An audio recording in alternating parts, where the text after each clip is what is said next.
Pasok! Sir, Sir, Oh, Garcia. pwede po ba namin kayo may istorbo?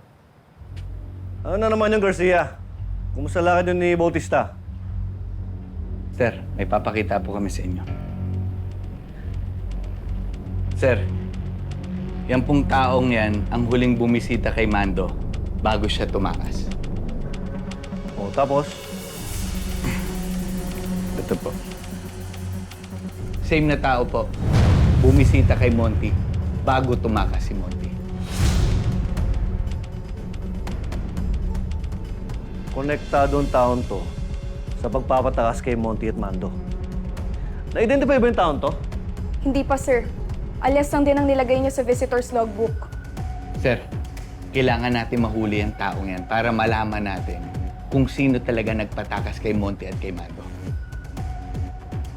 Sige. Trabahuin niyo yan. Good job, Garcia. Bautista. Thank you, sir. As always. Narinig mo yun? Nadamay ka pa sa good job ko. Mar, kaya nakapatahimik ka. Nangyari sa'yo? Pag maingay ako, naiinis ka. Pag tahimik ako, nagtatanong ka. Ano ba itong gusto mo, Abdul? Ang OA mo naman. Ikaw na ngayon kinakamusta eh. I've been thinking, Ay?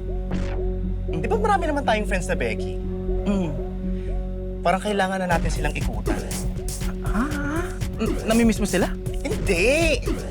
Gusto ko lang silang ma-warningan tungkol sa serial killer na to.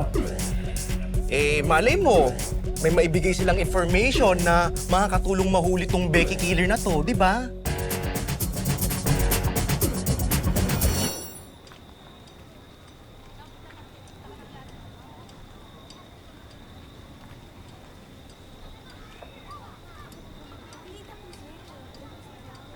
Anong gusto kumain? Ikaw na bahala. Sige. Doon sa musical. Okay. Paborito ko eh. Makagulo. Tatanggapin ko na lang yung desisyon mo, nabasta din ako. Hindi ganun. Ang sinasabi ko lang, dahan-dahan lang tayo. Tonya, gusto mo ng chicken? Hindi, okay lang. Sige. Kain tayo. Salad ka lang?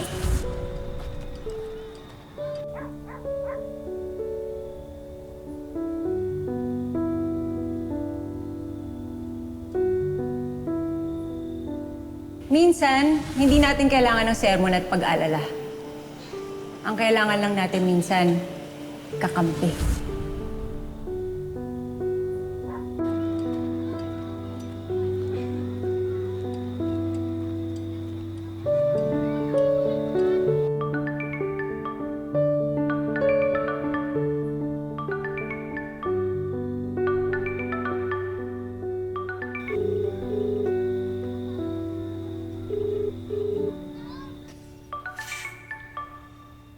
Bobby, magpakatatag ka. Huwag kang maging marupok, ha? Nilaglag ka nito sa ere.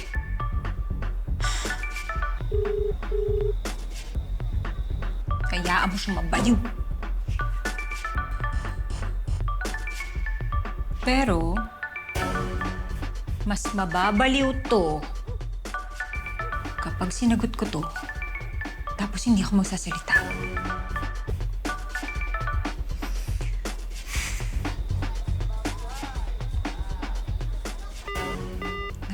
Naputol.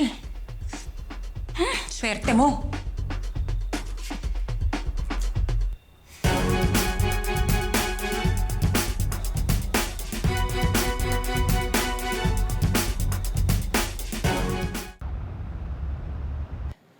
Noble, pag hinanap ako ni Chief, sabihin mo may dinaanan lang.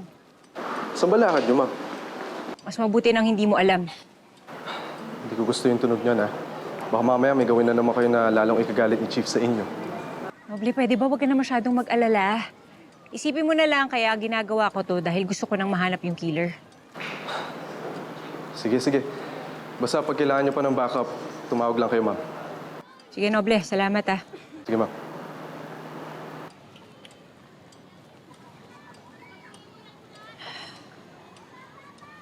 Ate, meron ka bang kilalang Mrs. Miranda? Ay, meron po. Ayan po siya, oh. Ah, okay. Sige, salamat po. Apo. Magandang araw po, Mrs. Miranda. Ako po si Sergeant Bob Enriquez. Ano pong ate? Tungkol po ba to sa pumatay sa kapatid ko? Nakita niyo po ba ang killer? Hindi pa ho eh. Pero nandito ho ako para magtanong baka po meron pa kayong mga ibang impormasyon na pwedeng sabihin sa amin para po makita yung killer na yun.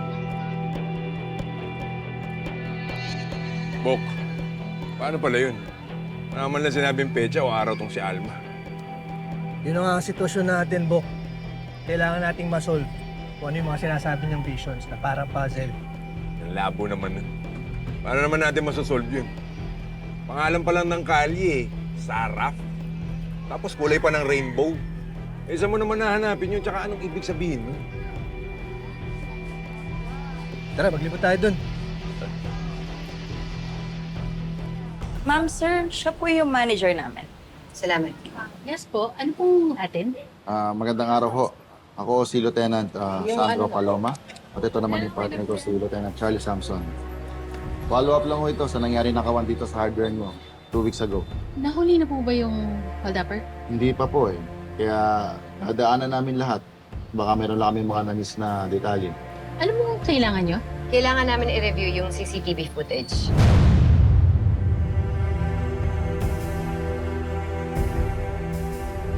Anim na taon nang nakalipas. Hindi pa rin nakikita yung suspect. Ilang beses siyang pinagsasaksak ng ice pick. Anong kasalanan niya? Na naging bakla siya? Yun nga ho yung tinatrabaho ko ngayon eh. Meron ho kasing natagpuan na 2 patay na bakla. Ganon din ho. Pareho ho nung sa kapatid niyo, pinagsasaksak din ng ice pick. Talaga ba? Anong may tutulong ko? Nung sinabi ko sa mga polis kung sino ang suspect, hindi nila pinaniwalaan. May suspect ho kayo? Sino ho siya? Nasaan ho siya? Si Matmat. Pero hindi ko na alam kung nasan yung tao na yun eh. Siguro tinatago ng nanay niya. Pwede mo puntahan sa bahay niya. Pwede hong malaman kung saan ko siya pwedeng puntahan? Oo. Teka po, pagkatapos po kasi ng investigation, na-override na po ng bagong CCTV feed. Wala na po yung footage ng hold-up. So wala kayong kopya? Wala na po. Ano to? Na-hold up yung tindahan nyo, tapos basta nyo nalang binura yung CCTV footage nyo. Sorry po, yun po kasi yung mandate sa taas para mabayaran na po kami ng insurance. Dahil nabayaran na kayo, wala na kayong pakialam kung nahuli man o hindi yung hold-upper.